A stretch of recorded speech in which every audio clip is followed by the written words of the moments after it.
It's Wednesday. Hello. And I still know that even though Ed Greer isn't here, so I'm proud of myself. I've done it for today. I'm going to sign off. Joe Star, you have the con. Joe Star is here. Billy Business is here. Get well soon, Ed. I hope you're feeling better. He's got whatever's going around. So I had it last week. Yeah, I had it last week too. Yeah. Dan, you seem a little sniffly. I'm actually okay. I think, thank you.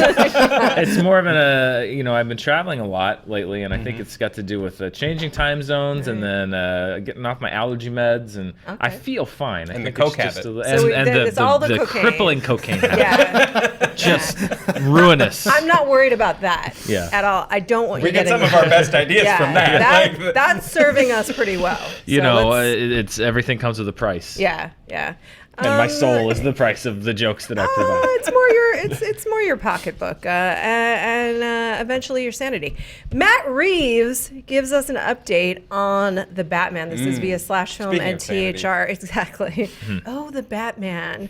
The thing that we wonder, are you real? We don't know. But we wonder, I think, if anything, to Billy's point the other day, if anything DC is real until we see the footage. Until you see the costume designs, which happens to be the music video. Yeah, the 12-second. Yeah. For me, it's until I finish watching the end credits of the film. And then you think it's real. Yeah.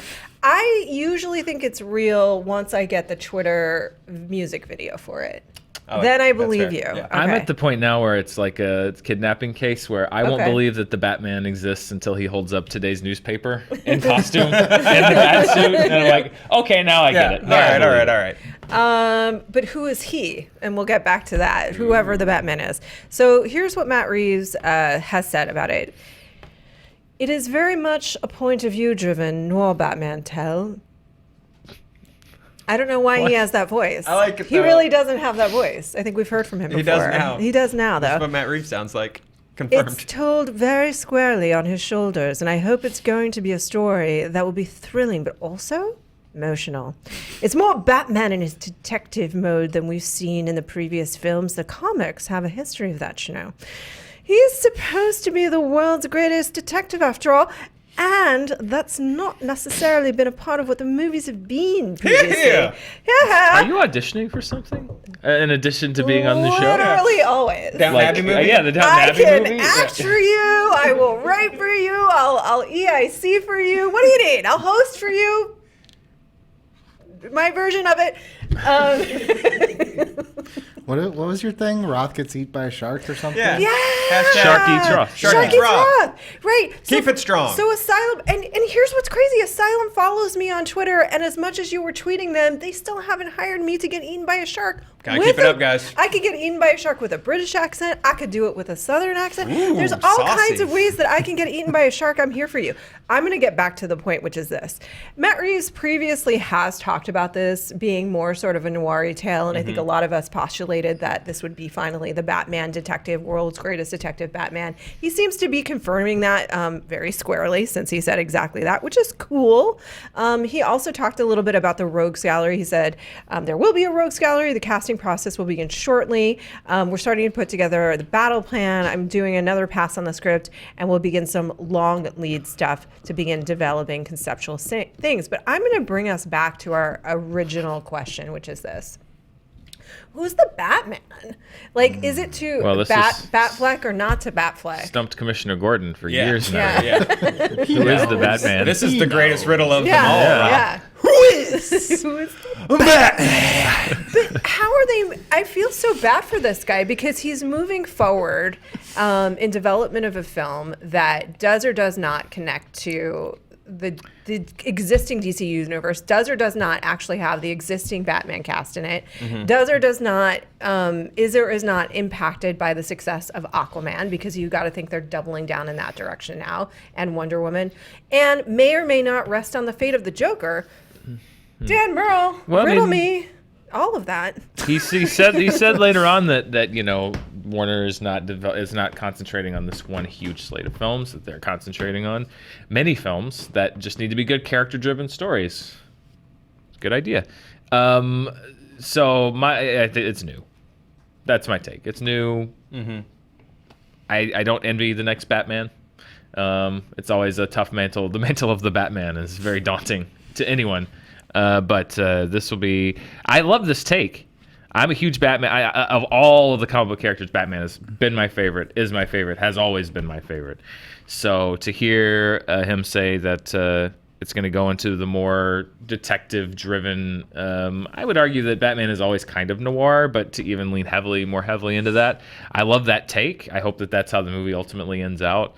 And I also love the idea of, just really diving into the world. I feel like a lot of Batman movies like stick their toe in to the world a little bit. Like well, we'll give you one villain, but it's also this take. But I love the idea of just like, let's just dive into the deep end of like comic book blue suit Batman.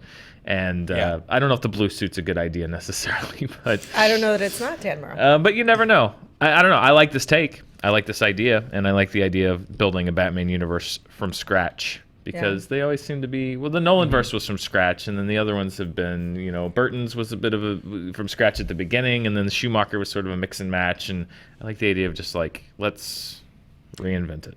So, Billy the Business, Joe Star, 2 questions. Think about them, marinate on them, and give me answers. One, as Bat persons yourselves, I think we've all been Batman, if you will. I think that has been missing is kind of the detecting angle. But what does that actually mean in a story that works in a comic book universe as we know it today, or a solo comic book film, A, and then B, who should be the Batman, if not Bat-Affleck? So I can speak to the detective part. Because I feel like Batman as the world's greatest detective in the movies has always been this like, it feels like they're shooting, and on that day they're like, oh yeah, he should be a detective. I guess we forgot about that. Because I really do ballistics on a bullet or something. I've seen Dark Knight a gross amount of times, and I still don't know what he was doing with that bullet test. But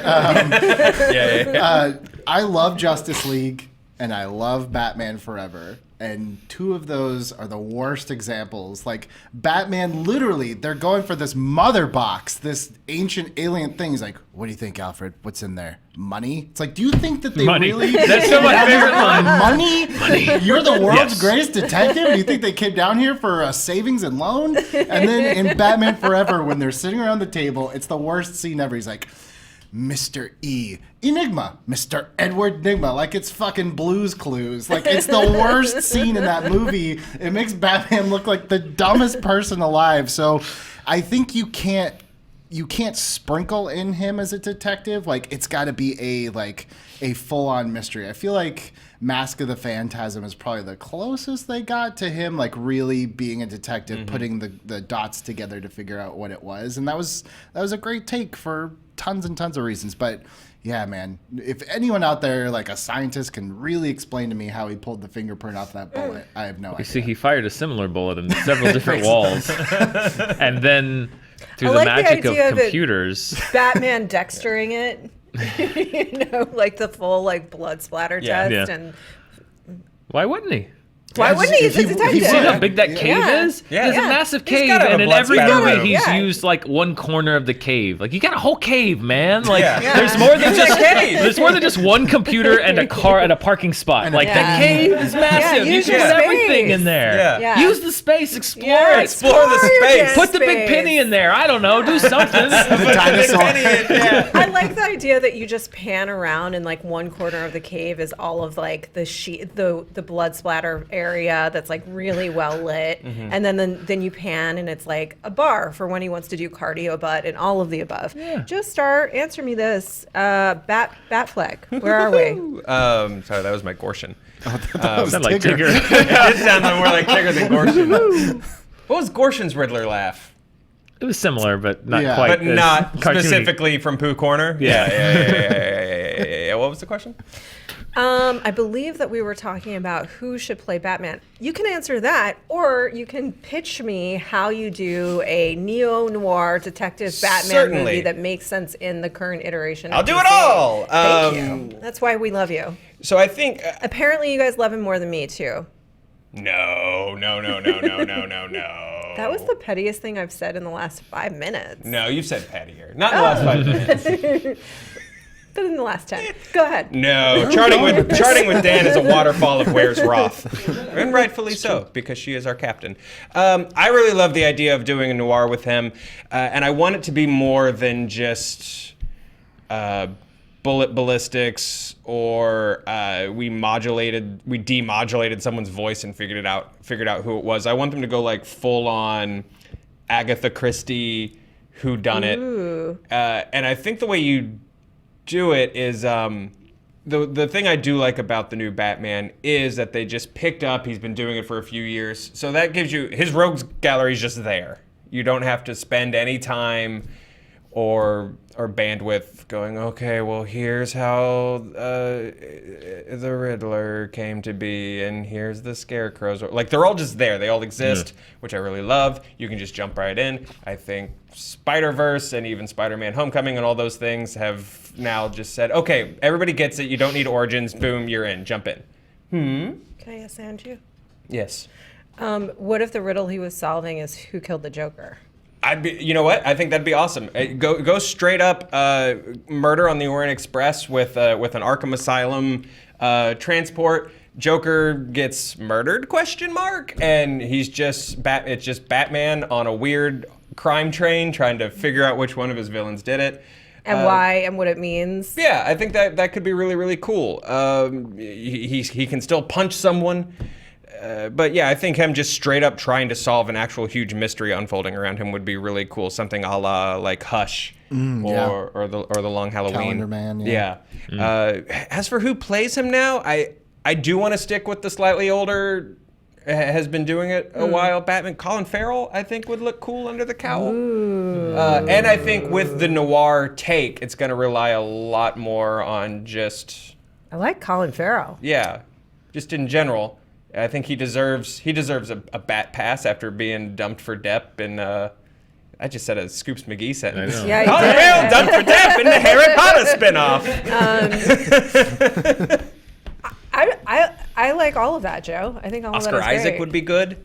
He would. Oscar Isaac. He would be really interesting. He's the name bandied about, I think, most for the Batman. For the Batman.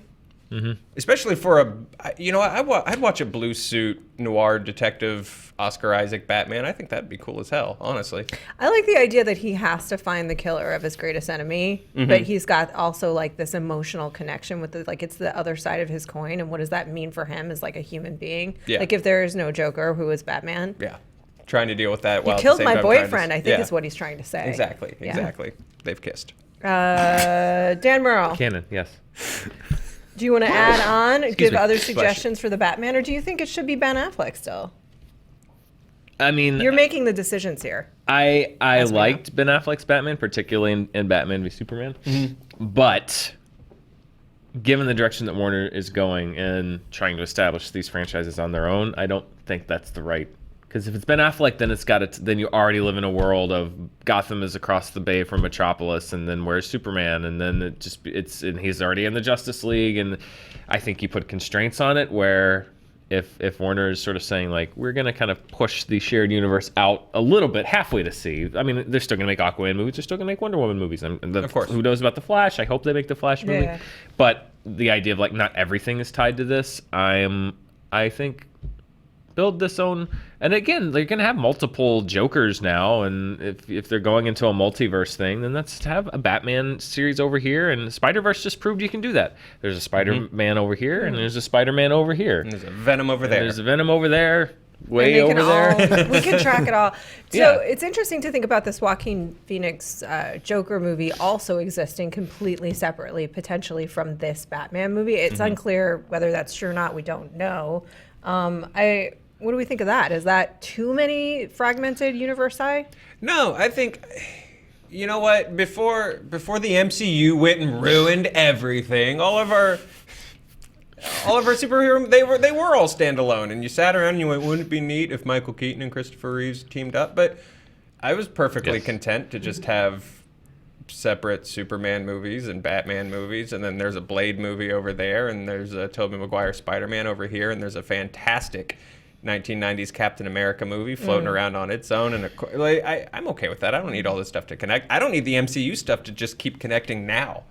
Honestly, I hope after Endgame they go a little more towards Warner's current strategy and just say, here's Captain America's story, it's on its own. Here's a Thor story, it's on its own. I'd be fine with that. I'd love to see that. I think we'll see a version of that, but they'll still maintain some sense of the continuity Yeah, because they've just absolutely. established it too much. Yeah. But I wouldn't be surprised if we did see a version of that at this point because, I mean, honestly, even just it's getting so complicated with the X-Men potentially, inevitably. Well, even in the comics, they had to slow down because yeah. for a while, Marvel Comics was an event every 3 months, and it was exhausting, and they were losing readership. So Marvel had to get out in front of it at one point.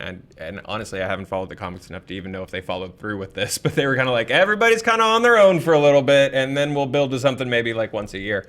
So I can definitely see a movie audience getting a little exhausted even quicker than maybe the comic book audience. So they'll have to adjust and creatively. Also, mic drop wise, you feel like I would, if I was Kevin Feige, I'd want a little breathing room after that. Yes.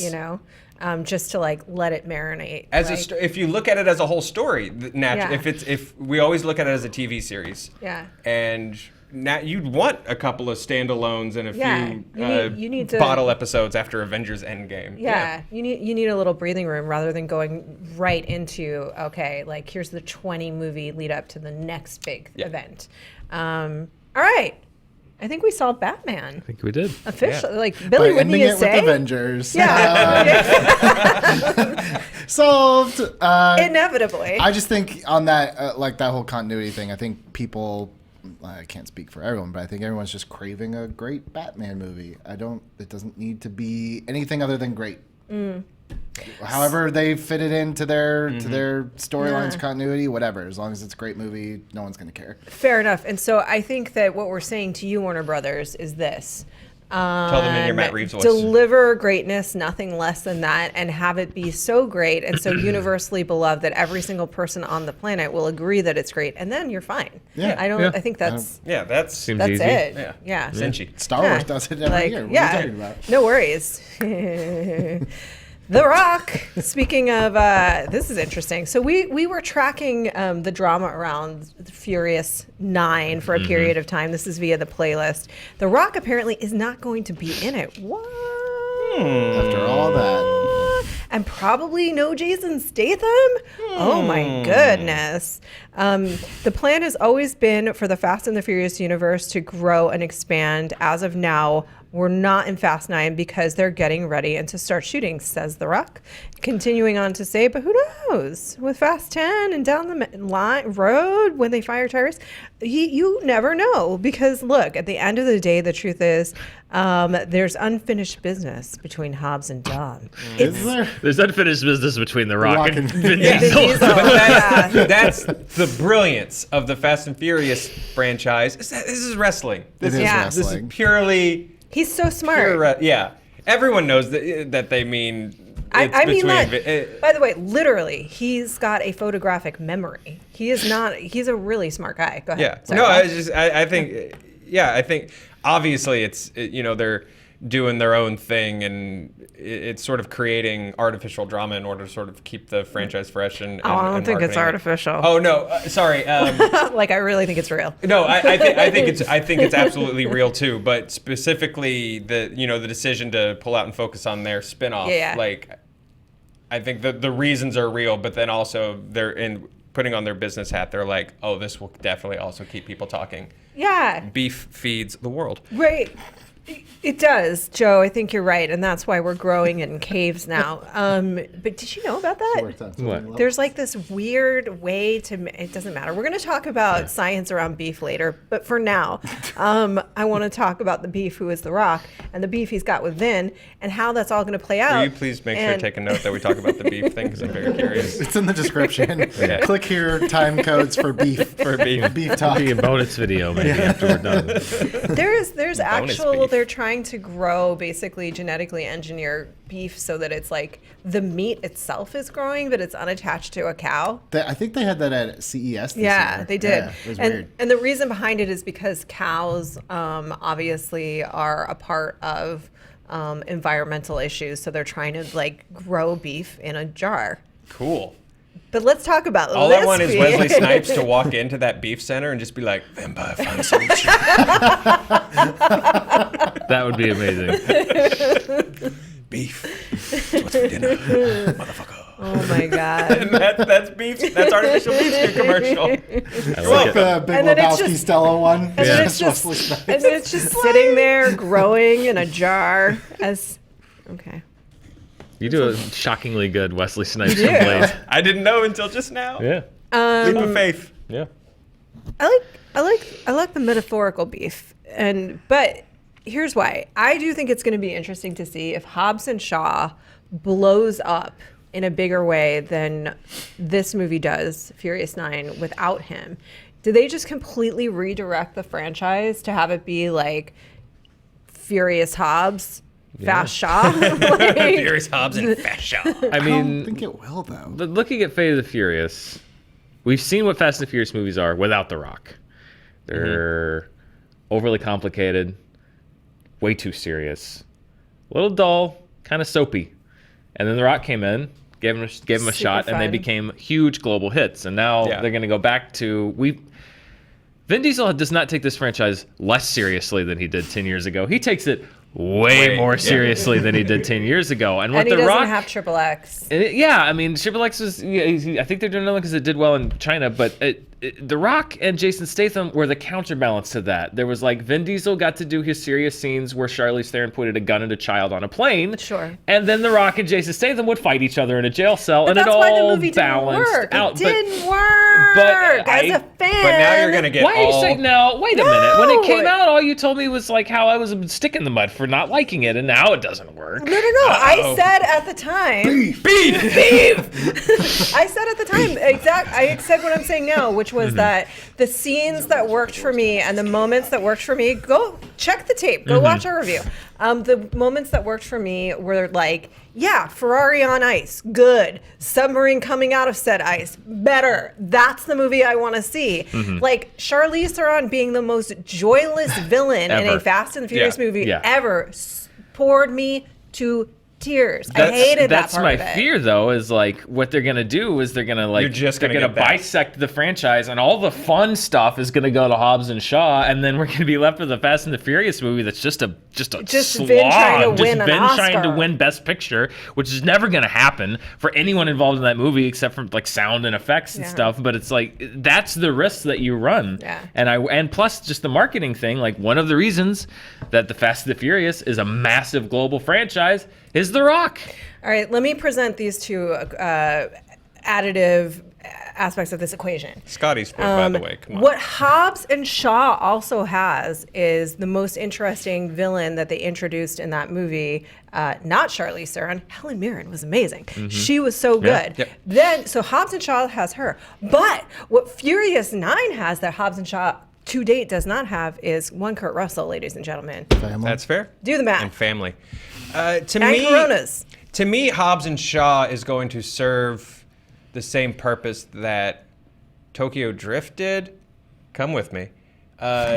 No, They had to. I don't want to. I don't want to. I went to Tokyo. I did not enjoy it. No, I'm not talking about movie quality. I'm talking about purely, completely turning their franchise upside down, and just whether it worked or not. Yeah. It was okay. We need some new some kind of new direction, some kind of new voice, some kind of big shakeups to this thing. I think that's what Hobbs and Shaw offers because they're introducing a whole new cast of characters.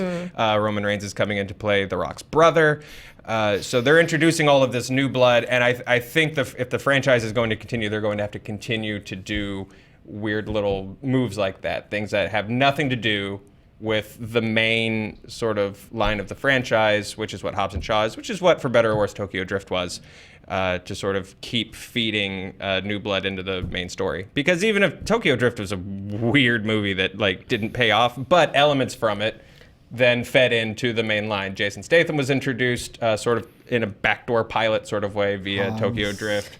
Well, no. Yeah. That was retcon later. Yeah, because backdoor then retcon. Yeah, it was backdoor retcon. Oh, I love the timeline of the Fast and the Furious because Do it's so dumb. Remember that time? Yeah. I was in Tokyo. You're right. And It is dumb. every enemy that they make, it's awesome. Every enemy that they make eventually becomes their best friend and brother and Exactly. enjoys a Corona at Exactly. the barbecue. Family. Or It's at the- Budweiser Yeah. now because they've changed. They have. Oh wait, what? Yeah, the last scene of the last movie, they're all having a they're bud. all on the roof or green screened because the Vin Diesel and the Rock won't be near each other, and they're all drinking Budweiser. Yep. Oh, It's a betrayal. I missed that. That doesn't feel good. The scene that they shot together was the one where they're just like roar, coming at each other with the crazy wrench it. Sorry, I almost hit you. I'm excited. The wrenches and the Dan. These movies are so. They're so dumb. They're so I don't understand. gloriously dumb. It's like a Wile E. Coyote cartoon, but with cars But it takes coming out of itself so buildings seriously. into other buildings. I think I was good after 7. Yeah, 8, 7 8 was was- 7 had the no. nice. That's the one I liked more than any of the other I ones. want to and be all the at others this are just table. like, ugh. I want to be at this table talking about 26. That's gonna be when it really takes off. You know why I want that too? Because it'll mean we're still employed. Yes, exactly. That'll be Digital good, media too. will still be very healthy. Yeah, we'll be in great shape. But yeah, I don't think this means a permanent split in the franchise. I think the Hobbs and Shaw movie will eventually feed into whatever happens in Fast 10, and Tyrese and Vin will able to get a breather from The Rock, and then everybody And then they'll just come together and fight with dumb tools. Like, what will Exactly. they fight with this time, Joe? Exactly. Nerf guns that they just have to beat each other with? yeah, it's just Nerf guns that shoot wrenches. But as they're ice skating in the Olympics because it's all part of a big heist. I would actually love if Fast and the Furious movie was just like, what other fast things Fast and can the they Furious. do? Speed skating. I'm back on board. Yeah. Perfect. Great. That I would live at my least life go one see. luge at a time. Yeah. if it was a luge heist, I'm serious. I'm back on board. Can you think of how big are Vin Diesel and The Rock? Can you imagine how fast that thing would be? Yeah. Because they go 100 miles an hour with like the little Tiny. lean athletes. My God, it would be like okay. Now that I would watch. Yeah. Because Vin's just going to get on skis and go down one Right. just on his own. No, he already skied on trees in XXX. Oh, that's true. He's got There's gonna be you a gotta rocket. keep it fresh. Yeah. Attached to one of them. It's going to be, Yeah. it's gonna be Luge solid. fast, luge furious. I would be on board with that. All right. I'm back. Furious runnings. Guys. But what it would be Jason Statham and The Rock going down the luge, and then cut to And Vin then Diesel Vin is like, I need to understand why this is so corrupt. No.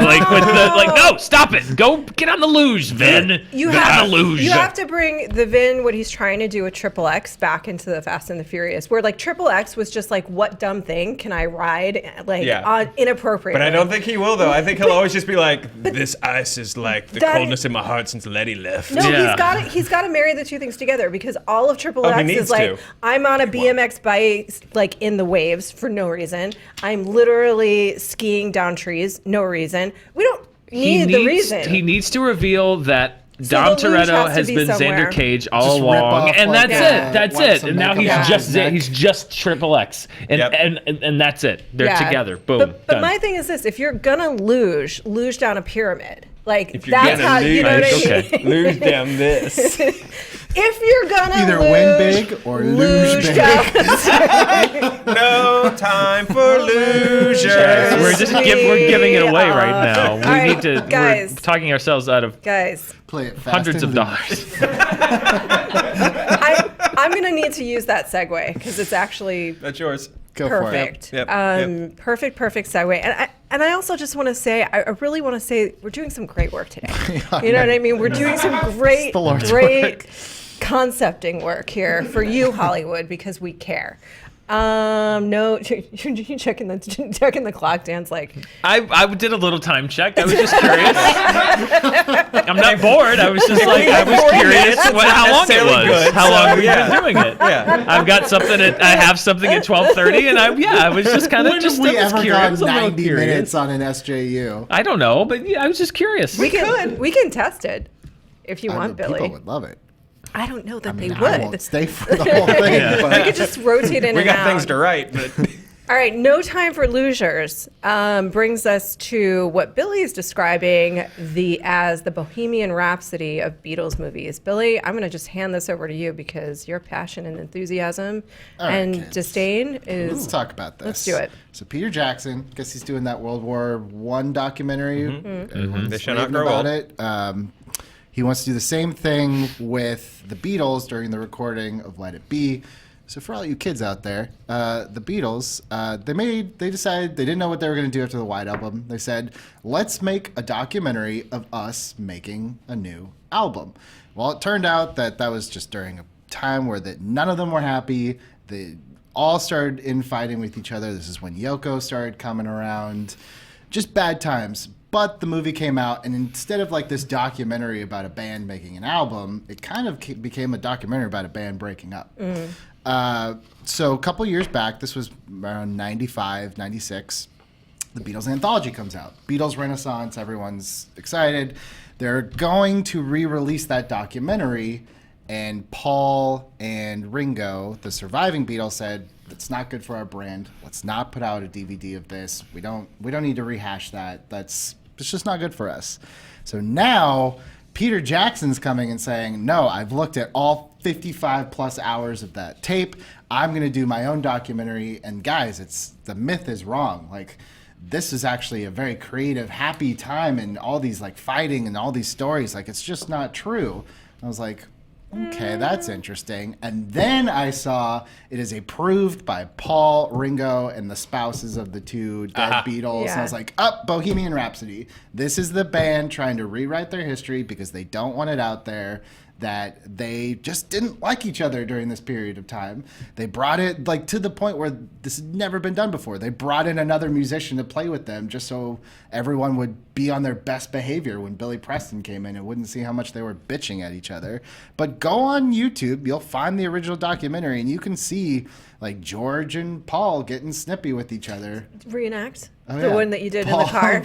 So they're playing, I can't remember what it might have been, like Two of Us or one of the songs on that album, but Paul's just like, oh, you're not playing it wrong, but I think if you played it like this, you'd be playing it right. And George is like the most passive aggressive, just dickhole that Paul McCartney could have been. There was no leader at the time. John wanted out.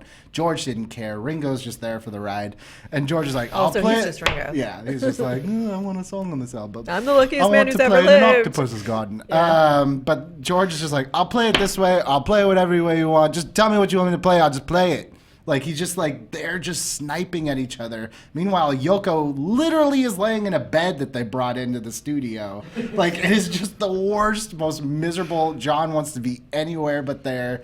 This is going to be the band rewriting their history. And I think it's the Bohemian Rhapsody effect. That's what I'm calling it. When you have any sort of artist that is involved in the official making of their story, it's not going to be the real story, which makes me now think, like, how full of shit is that Elton John one going to be later this year? Super full of shit. I mean, Yeah. I mean, the whole thing also is already, doesn't mean I won't enjoy it because it's Elton's music's very catchy. But he's already like deifying himself, like he's floating around like an actual rocket man. I mean, like, Yeah, what do they call it? Like a something fantasy, a biographical fantasy, something like that. Yeah. Which is, to your point, all biographical pieces of work that are sanctioned by the person themselves are probably biographical fantasies, because none of us see ourselves for what we really are, and no one wants to tell us who we really are unless you're on the internet, and then There's a there's quote no in getting away here. from it. I gotta find it, where Peter Jackson says. It says, the article says, it would appear Jackson isn't interested in focusing on any sort of drama or strife. He wants to present the fans with something they've never seen before. Well, then that's not the story. Yeah. Like the whole point. Yeah. Like one of the most iconic Beatles imagery is that Apple rooftop concert, and that came from the conflict of none of them could agree on where they should go perform this live album. So it's like, and then they all happily, cheerily decided that they should just go up on the roof like old pals and just jam. It's like, no, It was they like, just wanted to get fine, it we'll over go with. on a roof. Yeah, Like, I think okay. I think it was either John or George, like, let's just go up on the roof. Let's just get this done. Let's just do it. I don't want to be here anymore. Like, how are you not going to show that? There's also something interesting to the idea that, especially sort of as an older person, sort of looking back at your career, being frustrated or embarrassed or ashamed about the idea that your groundbreaking historic band yelled at each other sometimes. Yeah, that's... I just feel like it's weird that, as you get older, you look back at stuff like that, and it in hindsight, it's usually so much more trivial and like, it just was what it was, and you know what? And so it's just the vanity sort of involved in them signing off on sort of a re-envisioning what actually happened is interesting to me. It's Did Metallica make a documentary that was essentially about them breaking up? Some kind of monster, right? monster. Wasn't that Yeah. essentially It was about around how? like Saint Anger. Yeah. Yeah. They're also, I Stanger, don't I think, believe it's showing pronounced. how they're full true colors either. Yeah. Like Yeah, it was very, that Lars was is also pretty sort of carefully I like cherry Metallica, picked. but Lars is pretty very controlling, I just- incredibly With money. this, sure, he's an interesting cat. Yeah, he is. I just think with this album in particular, like even with the album later, like this is Let It Be is recognized as the last Beatles album, but it wasn't the last one recorded. It literally just sat in boxes because no one wanted to touch it because they were all so miserable from the experience that having to listen to it and reproduce it, everyone was like, I don't know. That's why they gave it to Phil Spector because they're like, you do something with it. I don't care. None of us want to deal with this anymore. So I'm going to make a very weird analogy because I do. But what's interesting Beef, to your you guys. point, Joe, let's talk about the beef in the form of Mother Teresa. So what's interesting to me about your point, Joe, is that if anything, what the Beatles stand for and should stand for is not just kind of like deified iconic figures for their fans, but a real vision of what it takes to be an artist. Because one of the things about them is like demystifying the idea that they were just kind of born amazing. They weren't. They ended up, I'm sure they were born with a lot of talent. However, it was like they were a different band, and correct me if I'm wrong here because you're the expert, before or after the time they spent in Germany where they were just playing constantly. I think it was like twice or three times a day. And so they just honed their craft through practice. Real world, grounded, every day, get into it, practice, and that's how they became experts. Well, and that's how a lot of people don't even realize is that they weren't even that good of a band at their height, at their popularity, because they couldn't hear themselves playing. So finally, when they would like, I think they went to Japan, and it's custom in Japan that they don't scream really. They're much more quiet, and they were like listening to themselves, like we suck, like we haven't been able. So that's why, like, their albums are amazing, but they take time, and that's a lot of that was George Martin. But then you look at Sgt. Pepper onwards when they stopped touring, and that's when like the artistry comes because they're not having to compete with screams. But yeah, to your point, it's like they were just like any other musician. They couldn't hear themselves playing. They weren't very good for a while. You listen to some of those tapes from some of those concerts, and it's like, yeah, it's the Beatles, but it's not the best. Right. So the reason that I brought up, I know it's a weird analogy, but like the idea that somebody, I was reading something where basically, bless you. Thank you. There was like a crisis of faith, for her, that person who for many people I'm sure is like a figure of reverence, and put on a pedestal for whatever, and some people not so much, right? Whatever your perspective is. But to me, what's much more interesting is that a person like that has a crisis of faith and then continues on anyway. And that and I'm relating that to the artistic expression because you have problems, you have conflict when you're creating. You naturally do. In fact, we've talked about it a lot. Directors that no longer have people that are aiding them in their process by providing necessary conflict don't produce the way that they used to do because there is no diagnostic process of like pushback. Why are you making that choice? Does it actually make sense? And then the person is perhaps pissed off in the moment, but then they really have to ask themselves that question. So it's like you're not doing your fans any favors by lying about what it takes to be an artist, if that's what they want to be, because that's part of it. Okay.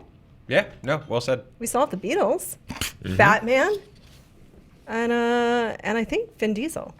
I think we just solved all of it did a little lot. bit. Vin We Diesel is covered a lot the of ground greatest today. riddle of all. We're done.